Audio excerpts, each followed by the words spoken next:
Chapter 4. That day, the birthday of Clara Osofievna, the only daughter of the state councillor Berendiev, at one time Mr. Golyadkin's benefactor and patron, was being celebrated by a brilliant and sumptuous dinner party, such as had not been seen for many a long day within the walls of the flats in the neighbourhood of Izmailovsky Bridge. A dinner more like some Balthazar's feast, with a suggestion of something Babylonian in its brilliant luxury and style, with Veuve Clicquot champagne, with oysters and fruit from Elisiev's and Milyutin's, with all sorts of fatted calves and all grades of the government service. This festive day was to conclude with a brilliant ball, a small birthday ball, but yet brilliant in its taste, its distinction, and its style. Of course, I am willing to admit that similar balls do happen sometimes, though rarely. Such balls, more like family rejoicings than balls, can only be given in such houses as that of the state councillor Berendiev. I will say more. I even doubt if such balls could be given in the houses of all state councillors. Oh, if I were a poet, such as Homer or Pushkin, I mean, of course. With any lesser talent one would not venture. I should certainly have painted all that glorious day for you, O my readers, with a free brush and brilliant colours. Yes, I should begin my poem with my dinner. I should lay special stress on that striking and solemn moment when the first goblet was raised to the honour of the Queen of the Fete. I should describe to you the guests plunged in a reverent silence and expectation, as eloquent as the rhetoric of Demosthenes. I should describe for you, then, how Andrei Filipovitch, having as the eldest of the guests some right to take precedence, adorned with his grey hairs and the orders that well befit grey hairs, got up from his seat and raised above his head the congratulatory glass of sparkling wine, brought from a distant kingdom to celebrate such occasions, and more like heavenly nectar than plain wine. I would portray for you the guests and the happy parents raising their glasses too, after Andrei Filipovitch, and fastening upon him eyes full of expectation. I would describe for you how the same Andrei Filipovitch, so often mentioned, after dropping a tear in the glass, delivered his congratulations and good wishes, proposed the toast and drank the health. But I freely confess, that I could not do justice to the solemn moment when the Queen of the Fete, Clara Osofievna, blushing like a rose in spring, with the glow of bliss and of modesty, was so overcome by her feelings that she sank into the arms of her tender mamma. How that tender mamma shed tears, and how the father, Osify Ivanovitch, a hale old man and a privy councillor, who had lost the use of his legs in his long years of service, and been rewarded by destiny for his devotion with investments, a house, some small estates, and a beautiful daughter, sobbed like a little child and announced through his tears that His Excellency was a benevolent man. I positively could not describe the enthusiasm that followed that moment in every heart, an enthusiasm clearly evinced in the conduct of a youthful collegiate registrar, though at that moment he was more like a state councillor than a collegiate registrar, who was moved to tears too as he listened to Andrei Filipovitch. In his turn, too, Andrei Filipovitch was in that solemn moment quite unlike a collegiate councillor and the head of an office in the department. Yes, he was something else. What exactly I do not know, but not a collegiate councillor. He was more exalted. Finally, oh, why do I not possess the secret of lofty, powerful language, of the sublime style to describe these grand and edifying moments of human life, which seem created expressly to prove that virtue sometimes triumphs over ingratitude, free-thinking, vice, and envy.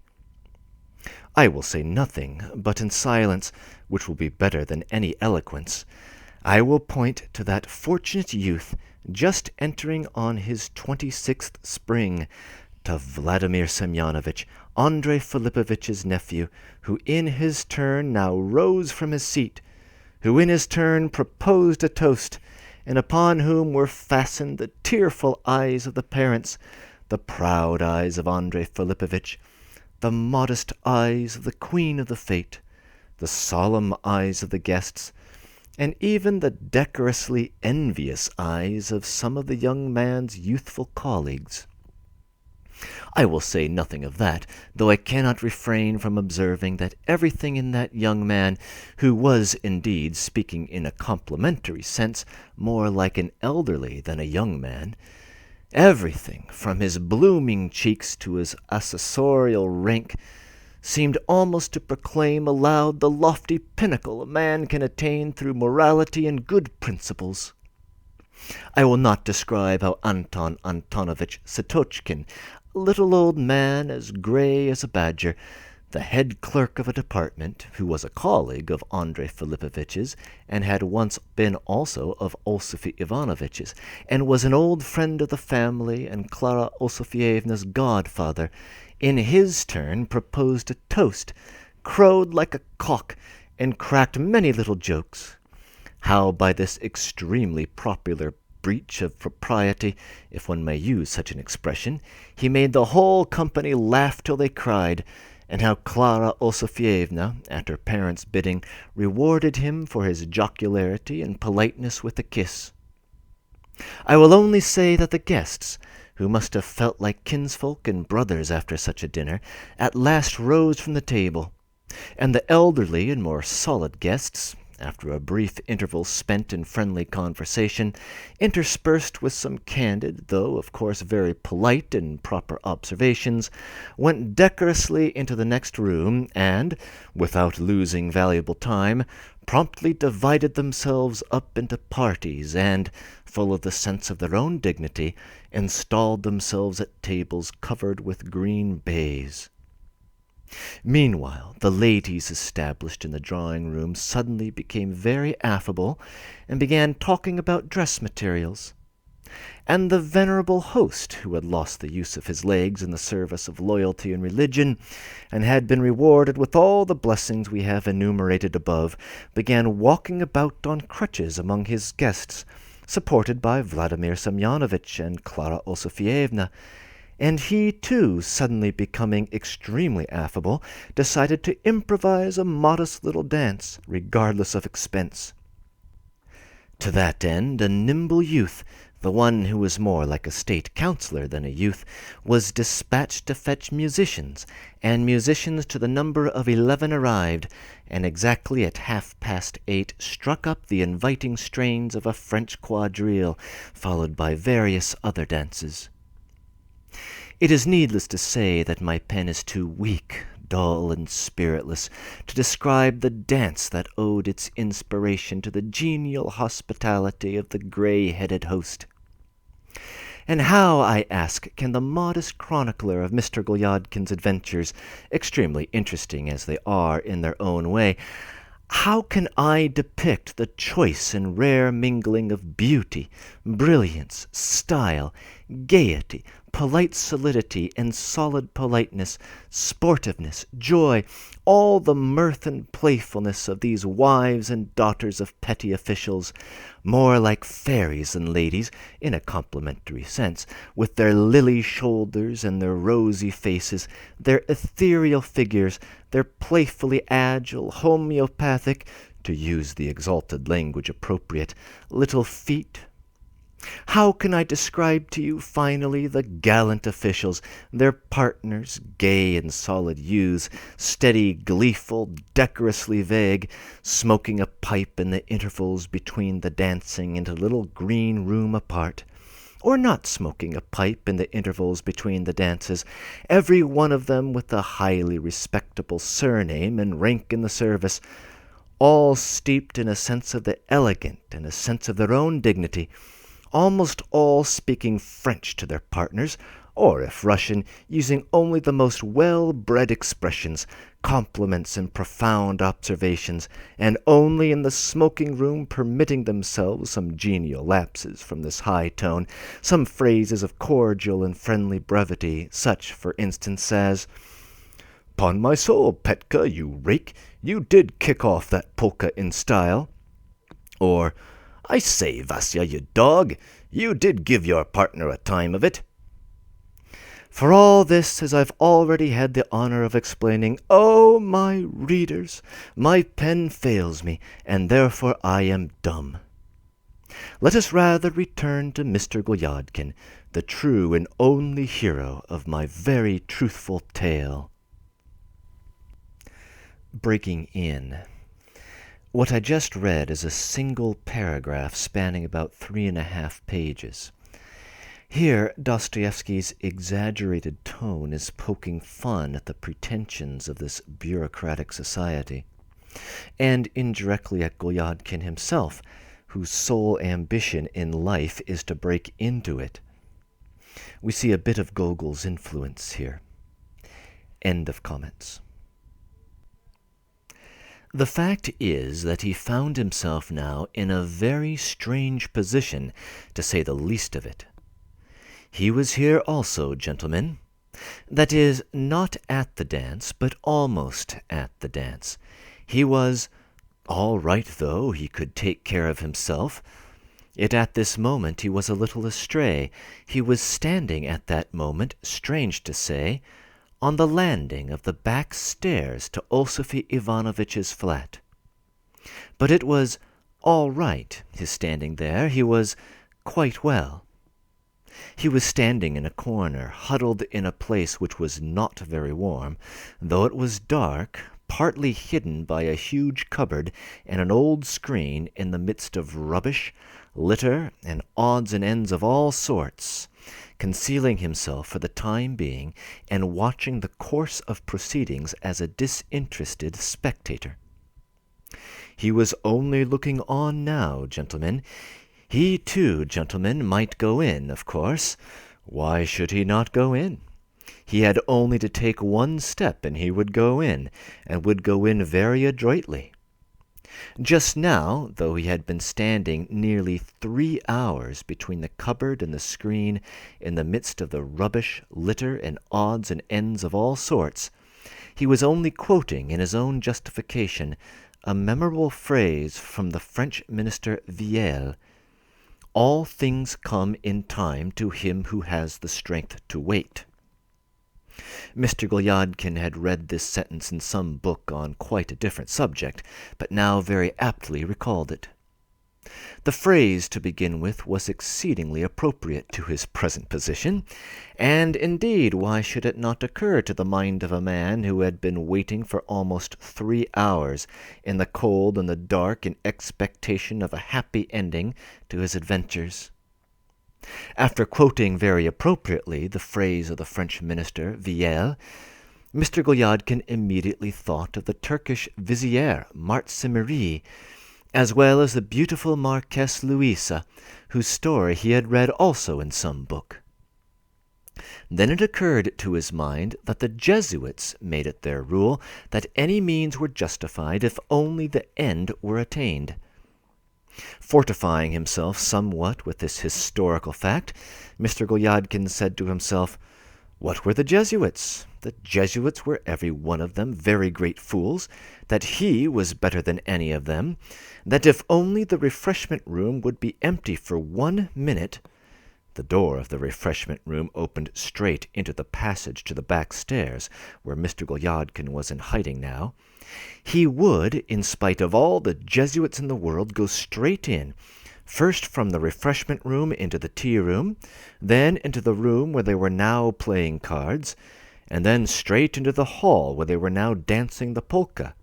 And he would go in, he would certainly go in spite of anything he would go in, he would slip through, and that would be all. No one would notice him, and once there he would know what to do.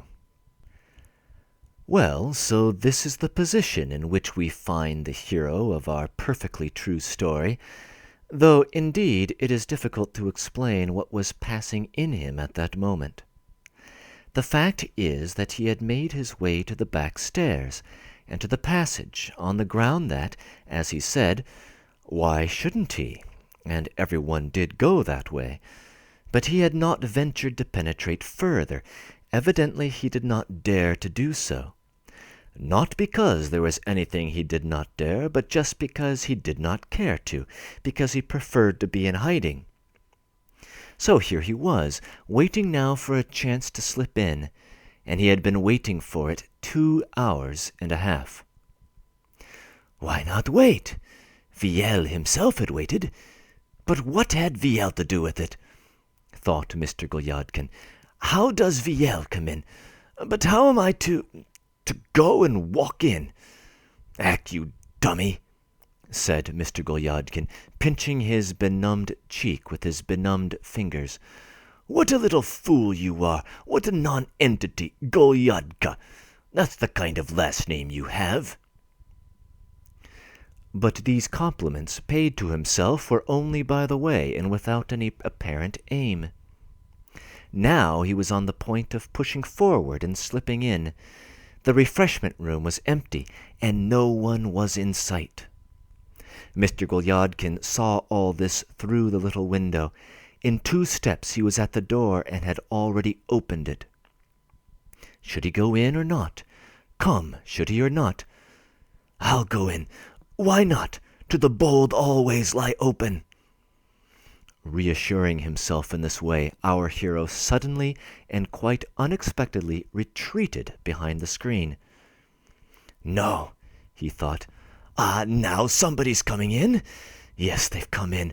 Why did I dawdle when there were no people about? Even so, shall I go and slip in? No, how slip in when a man has such a temperament? Fie, what a low tendency! I'm as scared as a hen. Being scared is our special line, that's the fact of the matter. To be abject on every occasion is our line. No need to ask us about that. Just stand here like a post, and that's all. At home I should be having a cup of tea now. It would be pleasant, too, to have a cup of tea. If I come in later, Petrushka'll grumble, maybe. Shall I go home?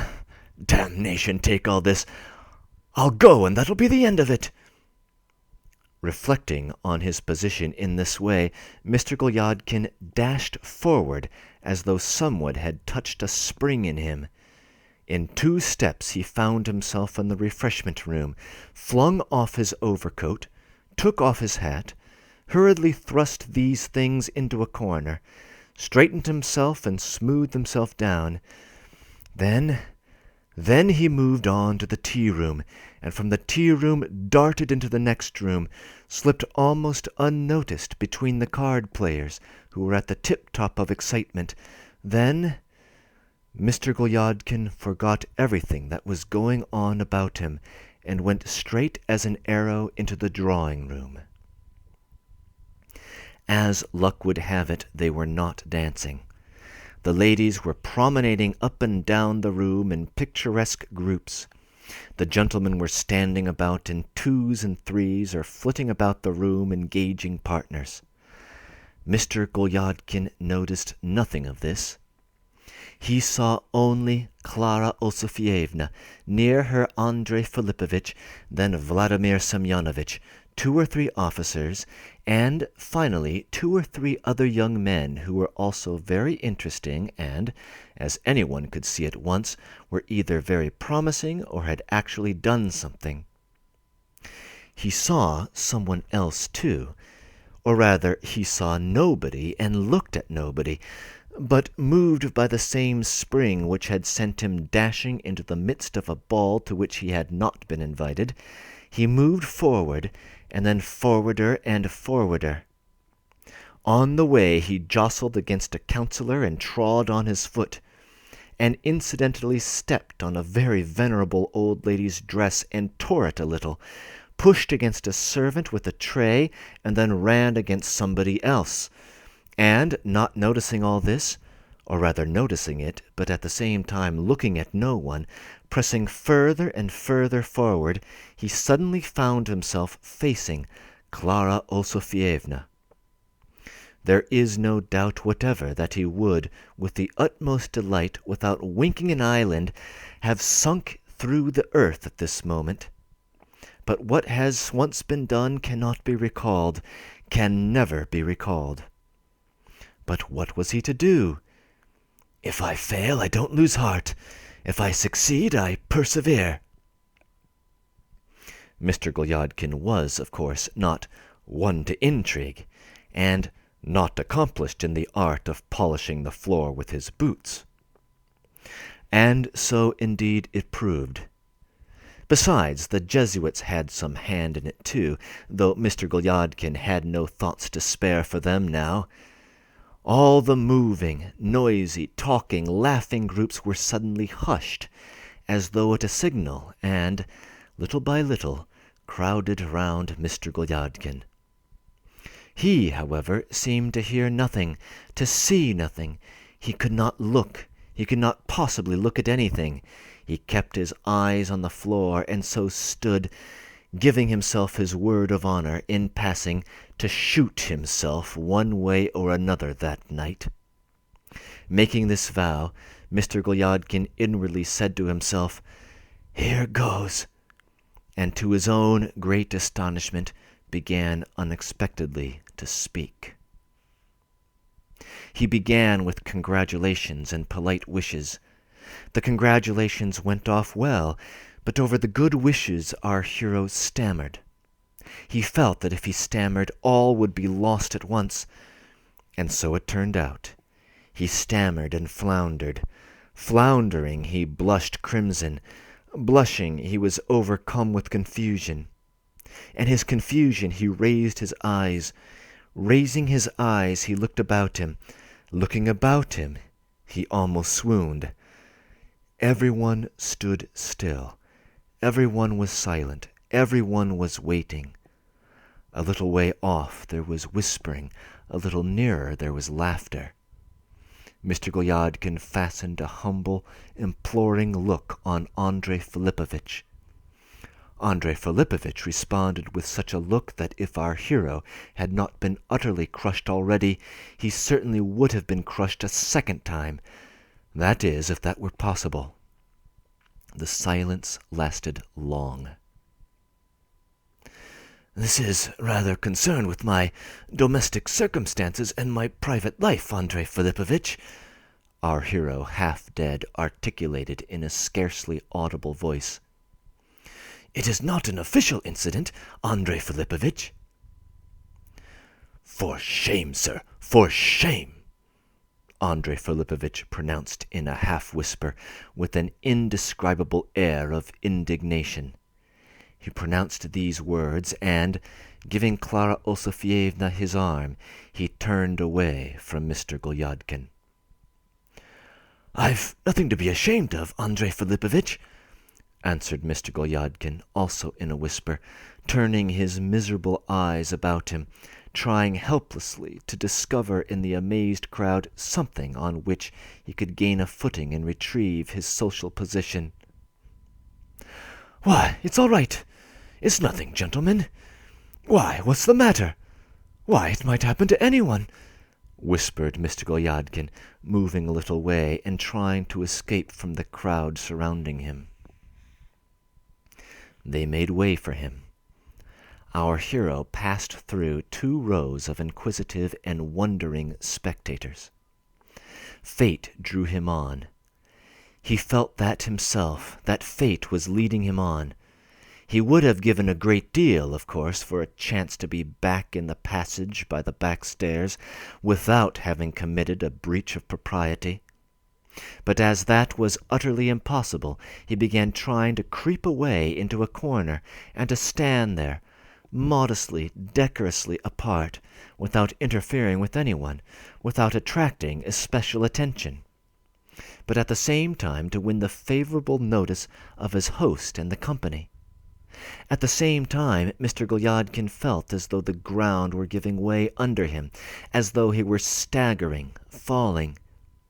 At last he made his way to a corner and stood in it, like an unconcerned, rather indifferent spectator, leaning his arms on the backs of two chairs, taking complete possession of them in that way, and trying, as far as he could, to glance confidently at Osify Ivanovitch's guests, grouped about him.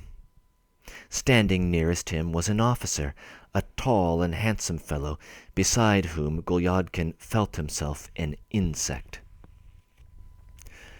"These two chairs, Lieutenant, are intended, one for Clara Osifyevna and the other for Princess Chevchakanova.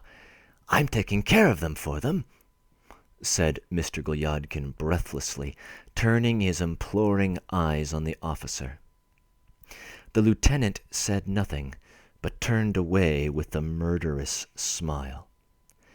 Checked in this direction, our hero was about to try his luck in another quarter, and directly addressed an important councillor with the cross of great distinction on his breast. But the councillor looked him up and down with such a frigid stare that Mr. Golyadkin felt distinctly as though a whole bucketful of cold water had been thrown over him. He subsided into silence. He made up his mind that it was better to keep quiet, not to open his lips, and to show that he was all right, that he was like everyone else, and that his position, as far as he could see, was quite a proper one. With this object he riveted his gaze on the lining of his coat, then raised his eyes and fixed them upon a very respectable-looking gentleman. "That gentleman has a wig on," thought Mr. Golyadkin, "and if he takes off that wig he will be bald. His head will be as bare as the palm of my hand." Having made this important discovery, Mr. Golyadkin thought of the Arab emirs, whose heads are left bare and shaven if they take off the green turbans they wear as a sign of their descent from the Prophet Muhammad. Then, probably from some special connection of ideas with the Turks, he thought of Turkish slippers, and at once, apropos of that, recalled the fact that Andrei Filipovitch was wearing boots, and that his boots were more like slippers than boots. It was evident that Mr. Golyadkin had become to some extent reconciled to his position. "What if that chandelier," flashed through Mr. Golyadkin's mind, "were to come down from the ceiling and fall upon the company? I should rush at once to save Clara Osifyevna. 'Save her!' I should cry. 'Don't be alarmed, madam, it's of no consequence. I will rescue you, I—' Then—" At that moment Mr. Golyadkin looked about in search of Clara Osifyevna, and saw Gerasimych, Osify Ivanovitch's old butler.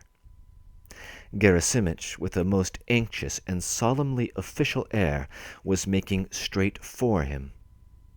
Mr. Golyadkin started and frowned from an unaccountable but most disagreeable sensation. He looked about him mechanically. It occurred to his mind, if only he could somehow creep off somewhere, unobserved on the sly, simply disappear, that is, behave as though he had done nothing at all, as though the matter did not concern him in the least. But before our hero could make up his mind to do anything, Gerasimych was standing before him. "Do you see, Gerasimych?" said our hero, with a little smile, addressing Gerasimych. "You go and tell them. Do you see the candle there in the chandelier, Gerasimych? It will be falling down directly, so, you know, you must tell them to see to it. It really will fall down, Gerasimych." "The candle? No, the candle's standing straight, but somebody is asking for you, sir." "Who is asking for me, Gerasimych?" "I really can't say, sir, who it is. A man with a message. 'Is Yakov Petrovitch Golyadkin here?' says he. 'Then call him out,' says he, 'on very urgent and important business.' You see?" "No, Gerasimych, you are making a mistake. And that you are making a mistake, Gerasimych." "I doubt it, sir." "No, Gerasimych, it isn't doubtful. There's nothing doubtful about it, Gerasimych. Nobody's asking for me, but I'm quite at home here. That is, in my right place, Gerasimych." Mr. Golyadkin took breath and looked about him. Yes, everyone in the room, all had their eyes fixed upon him, and were listening in a sort of solemn expectation.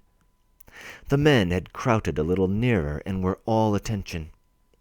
A little further away the ladies were whispering together.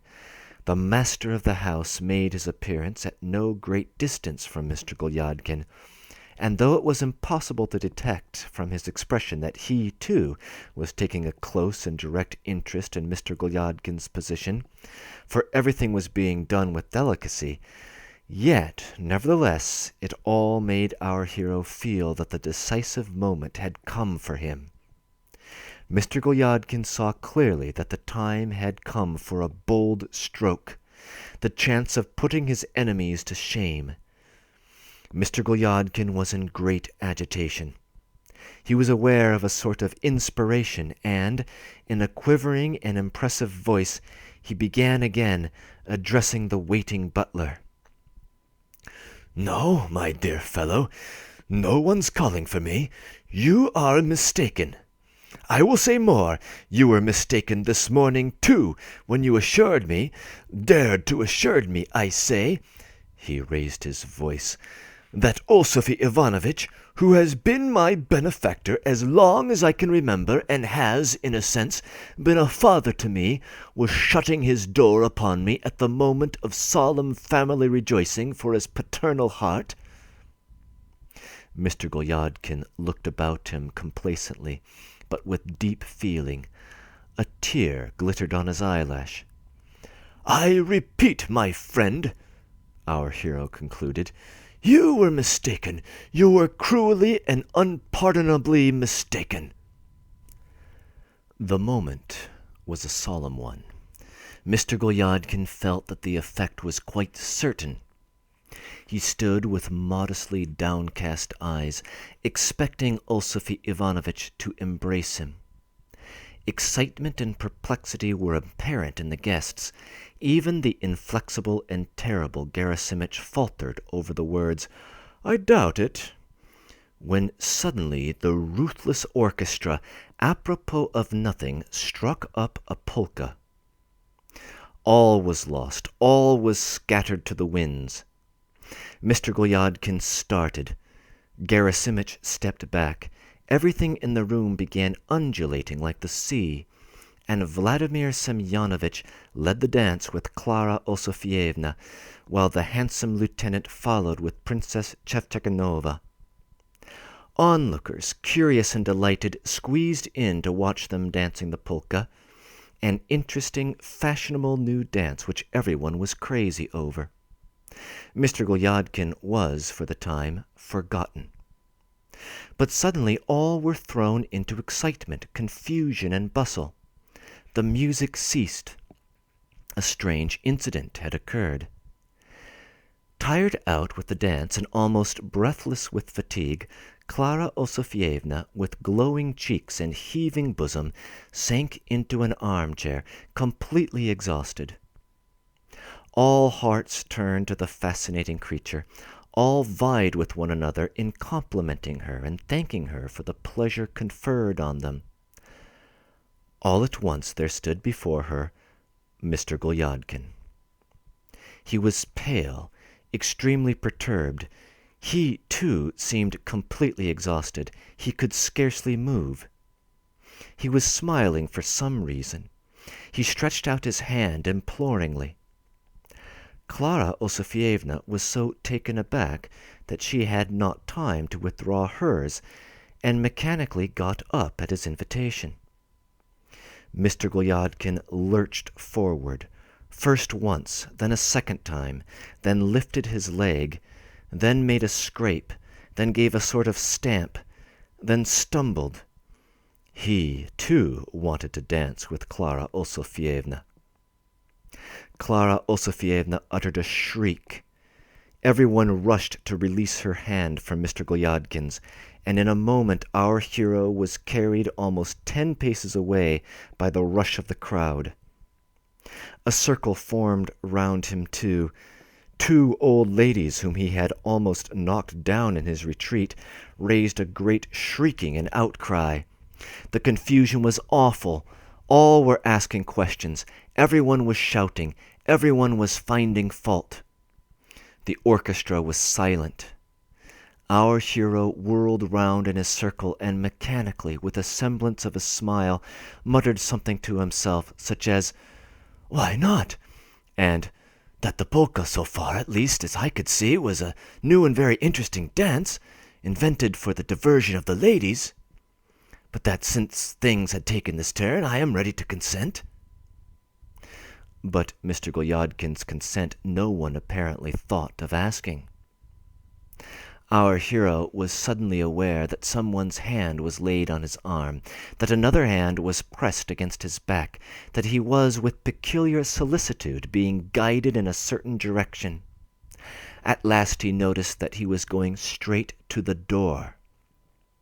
Mr. Golyadkin wanted to say something, to do something. But no, he no longer wanted to do anything. He only mechanically kept laughing in answer. At last he was aware that they were putting on his greatcoat, that his hat was thrust over his eyes. Finally he felt that he was in the entry on the stairs in the dark and cold.